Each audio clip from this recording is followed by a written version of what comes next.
So I want you to remain standing for the prayer. So let us pray. In the name of the Father, the Son, and the Holy Spirit. Amen. Angel of God, my guardian dear, to whom God's love commits me here.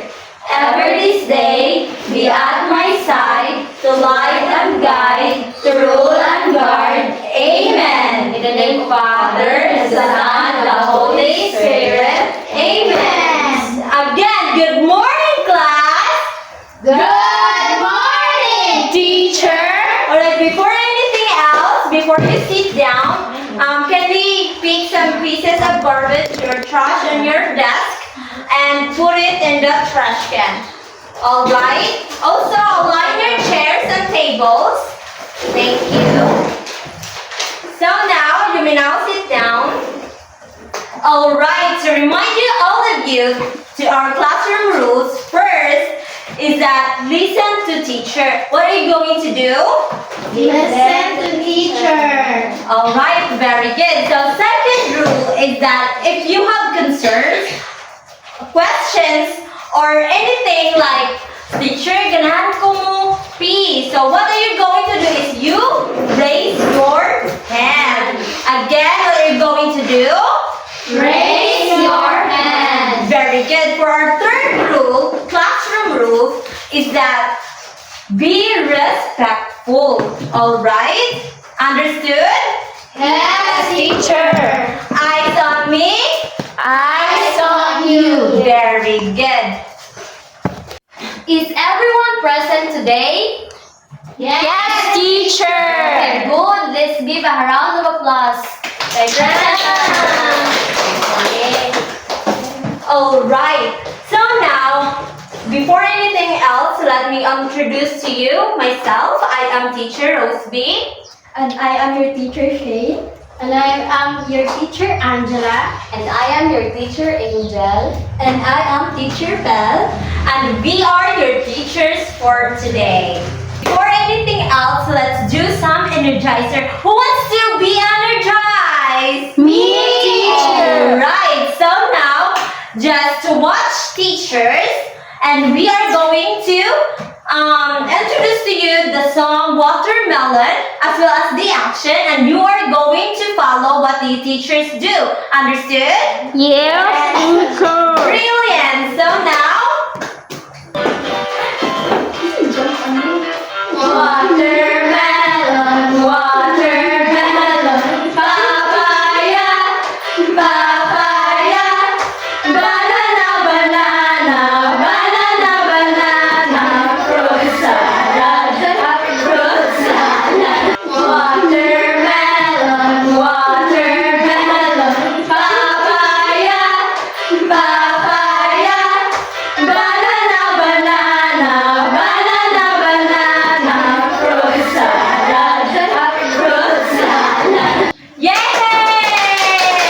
So now, let's all sit down. Let's sit down. Alright, so may I call on Teacher Bell to discuss our activity.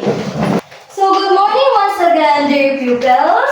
So, do you want to play a game? Yes. So this game is called Pass the Ball. So I have here a ball. What color is the ball? Purple. Good. So I want you to form a big circle para naka-space, space, okay? So can you form a big circle, please? Na-card si teacher. So ako na siyang i-put dun sa center. Kaya para once nga ma-play na ang game niya, kinsay makadawat sa pula is mo pick og card ara. Then once maka-pick na mo card, kung may maka-pick sa card is, I want you to execute kung unsay nakabutang sa card, okay? Okay. Yes, So here's your teacher. ball. Pass the ball, okay?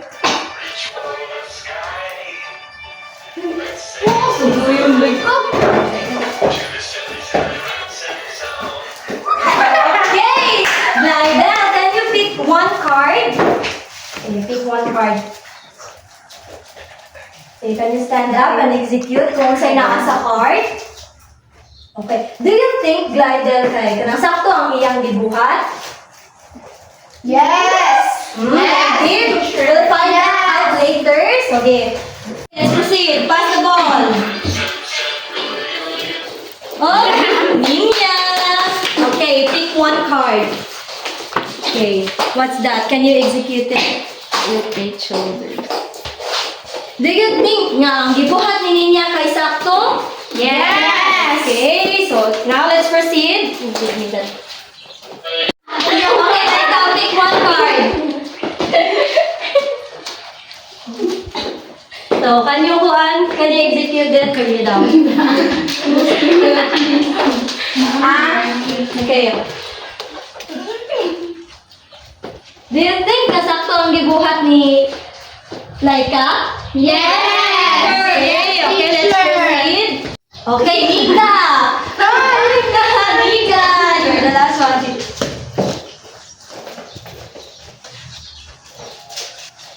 Clap both. Okay. Okay, now guys. Only one card left. So, kinsa naman ay wala ka puan? Erika! You're the last one. Sige. Okay, what's that? Wait. Oh. And then? So, do you think kasakto ang gibuhat ni Erika? Yes! So, I want you all to sit down and arrange the tables and chairs para maka-proceed na sa atong discussion. Okay? So, may I call on Teacher and Angel for the next activity para ihang ma-introduce sa inyo kung gusto yun ang atong discussion for today. So, good morning again, pupils. So, have you seen unsa ni ako ang ganagida karon? Yes! May ba mo unsa ni na tubangan nato karon? Yes! Okay, so kung among you here nga nag-adto na og mall para mag-shopping. Oh, very good. So, kitang tanan no naka-adto na og mall no dahil mag-shopping ta niya kasagaran. Unsa man yung baliton? Toys teacher! Very good. So, karon we have an activity called ato na siya gitawag og grocery adventure. Ganahan mo? Yes! Very good. So, first, I will group you into two groups. This one will be the group 1 and this one will be the group 2. So, tagaan ta mo og tagsa-tagsa ka tray para mag-grocery mo. Okay? Sige, set up group 1 and this will be the group 2.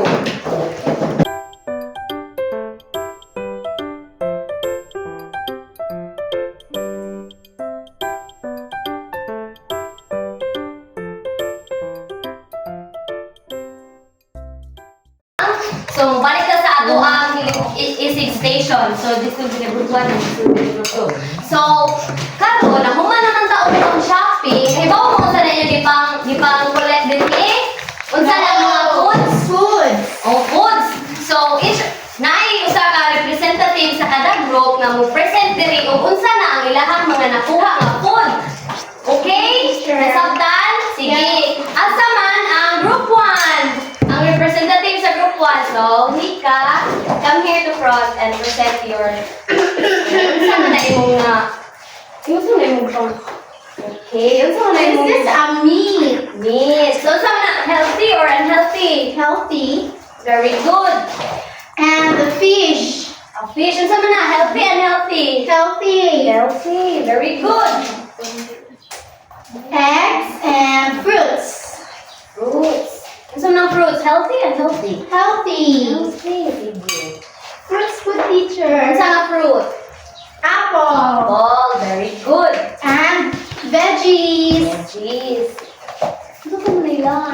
Oh, banana. Banana. So, ang nakuha o ang na-shopping ni Nika kay mga healthy food. So, very good. Let's give a round of applause to Nika. Very good, Nika. Sige. Teacher. Thank you. So, next is the group 2. Kisa man ang representative sa group 2.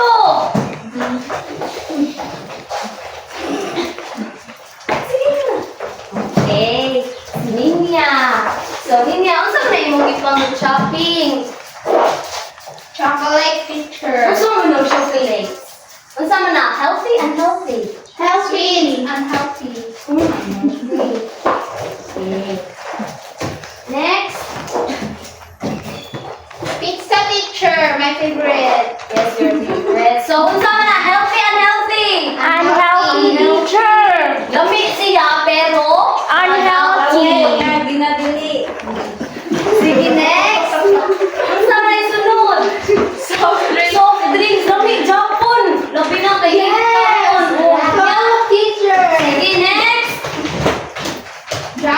teacher. Junk foods. Healthy mo na, teacher. Nila teacher, daghan kayo na nasa bagay. Nga healthy na. Yes, teacher. Mama na ang sudan. No. Canned goods. Canned goods. Healthy.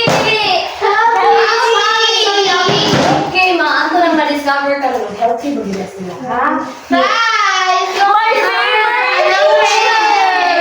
Healthy mo na, teacher. Kaya potato man na. Ulag gila ato na i-discover ka nun. Burger teacher. Wow, yummy. Okay. And last, gummies teacher. Gummies. Healthy na, teacher. Okay, so, karon ato may bawaan healthy ba gyud silang tanan. So, let's call on Teacher Roseby. Alright, nag-enjoy na ba mo sa activity class? Yes. So during the activity, do you have an idea what is our topic for today? No. No? Yes. Yes, Kylie! It's all about kanang unhealthy foods, teacher. Alright, brilliant! Another idea! Yes, Nika! Body awareness. Wow, brilliant! The topic for today class is all about our body awareness. So, are you aware of your body? No. No. Are you aware that teacher ni tambo ko teacher? Aware may teacher, pero sa siyon teacher, wami kabaw na na may cancer. Oh! So, kinsa man diri ang nakaingon nga, ala teacher ni slim ko teacher. Ako teacher. Mara teacher, si Pel teacher. Alright, si Pel. So, do you know that class? Our body is so important. So, we must take care of it. So, body awareness class is being aware of all our body parts, how their bodies are moving, and where they are located in a place. So, where are your eyes? Here, teacher. Very good. Your nose. Here. Your shoulders. Here. Alright, so do you know that all the body parts has its movements? Yes. Alright, so when I shake my head like this or like this, so it has a movement. And also my shoulders, if I roll my shoulder like this, so it's called what? Your body is moving. And when I stomp on my feet and roll it over, so it has what? Movement. Yes, very good in movement. So, body awareness class help us know how close to move it in order to reach something. So, how high we need to step up onto a curb and how to walk without watching our feet. So, even when we are walking like this, you should know that what? That we must be what? Aware. Yeah, aware of what we are stepping. Very good. So that is what we call being aware of what our body is moving. Alright, so next up, do you know that kids who struggle with spatial awareness class are affected in a variety of ways during the course of their daily lives? Do you know that there are children out there that are not capable of moving their body parts? parts. Some are what? Paralyzed. Very good. Some are paralyzed, some are Don't have arms. Don't have very feet. good. So now, class, kids who struggle with spatial awareness are affected in a variety of ways during the course of their daily life. So naayuban sa mga bata out there, class, nga dili sila capable of moving. So, we should be aware that pangitan, unana day mo'y disease, nana day mo'y illness, di wala mong kahibaw. So, naay mga symptoms o unsa ang ilhanan kung naa ba mo'y illness or wala.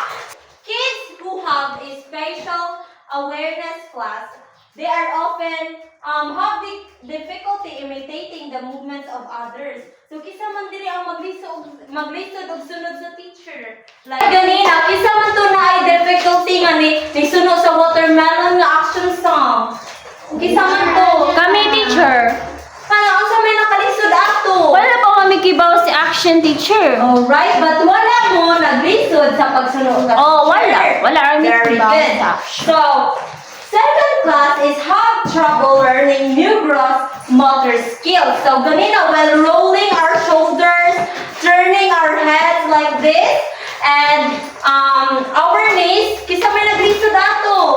No, teacher. No one. Wala. So, very good ra. So, kadalasan po class nga ang nag-problem ang kids is that they appear to be clumsy. Kanang magkubot mo og things and pangitan, madagma lang mo. So, it means nga naay diferensya sa inyo, ha? So, next is generally shy or overly loud. Kung kisa dito pinaka sabaan. Hala na ate, may diferensya class? Lo, teacher, dili man. Alright, so it means if magsabat mo, kay naa ay mo'y illness. Hala So, mo. dapat, unsa man, mulaw ba o mag-discuss si teacher? Teacher. Alright.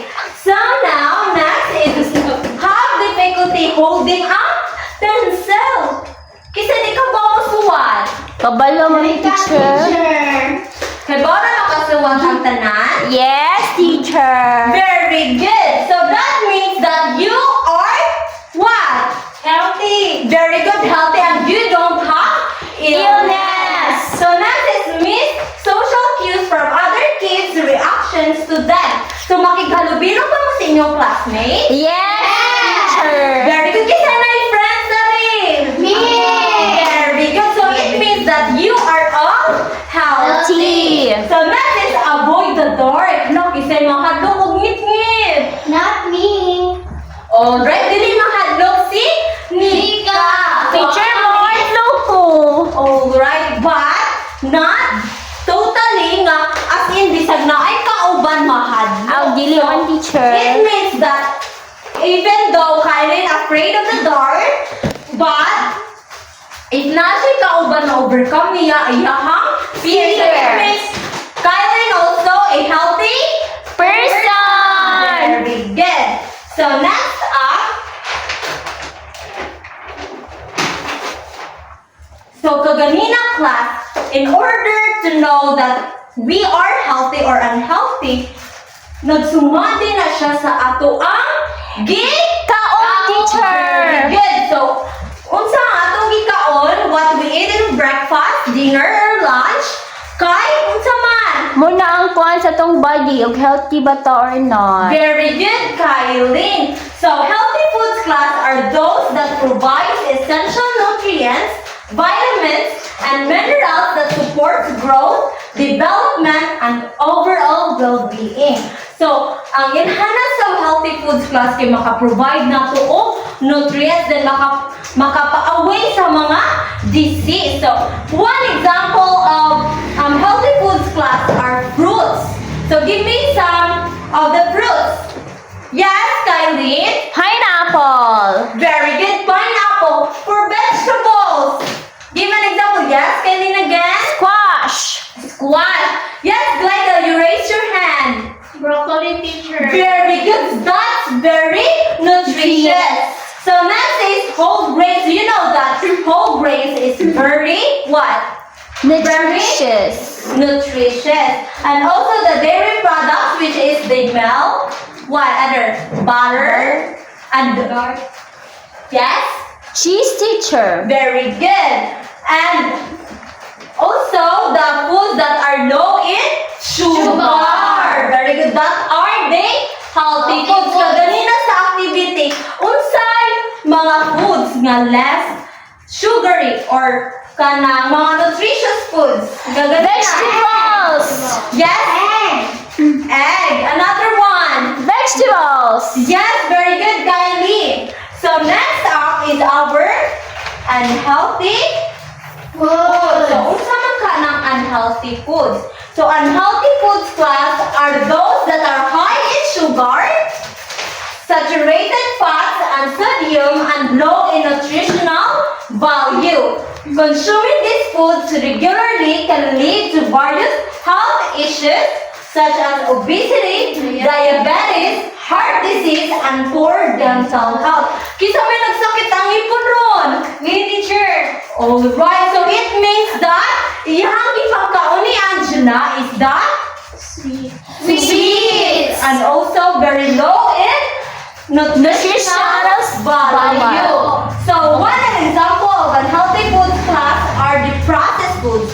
The processed foods are they kanang yung Canned goods. Very good. And also noodles. Do you know that noodles is Favorite mo na na mo, healthy? teacher. Yes, favorite ninyo ba? It is so oh yes. Unhealthy din na siya, teacher, no? And also the fried foods. Kasi ganahan fried chicken. Ako, teacher! Alright, but those foods are Unhealthy. unhealthy and it is bad for our health. So we should be balanced in what we take or what we eat. Have a question? Is there a question? Alright, to know more better about our topic, may I call on Teacher Angela to have an activity para kisiganan pag-activity. Me, teacher! Yay! Good morning once again, class. Good morning, teacher! Alright, since naminaw na mo kang teacher Rosby sa iyang discussion ganiha, let's have an activity. And I want you to group into two. So this row is group 1 and this row is group 2. I have here a paper plate and the group 1 is you need to classify the healthy food and the group 2 is unhealthy food, okay? Yes, teacher! You need to start now.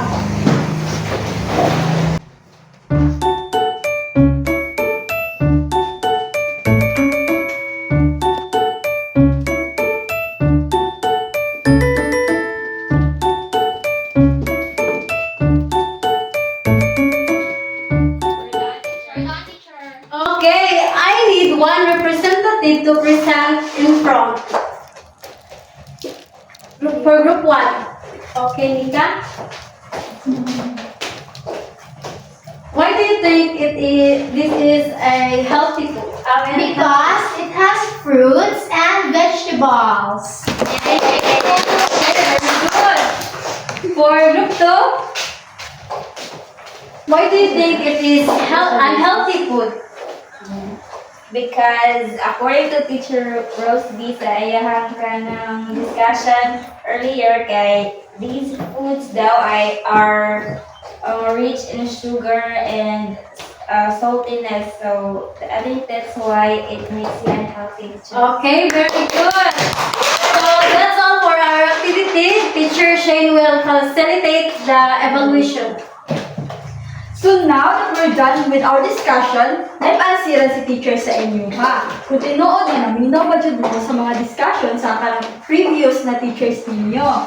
So, ang instruction dire kay butangan ninyo og kanang X kung ang healthy food ang naa sa picture and then check siya kung healthy foods. Okay na ba? Nakasabot na ba? Yes, teacher! Okay.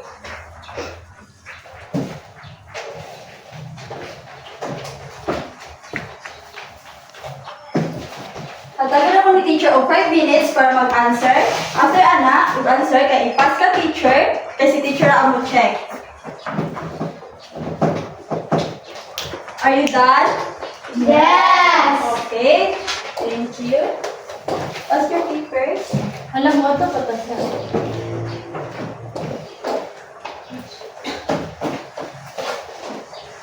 Yala. Assignment ka. Sige.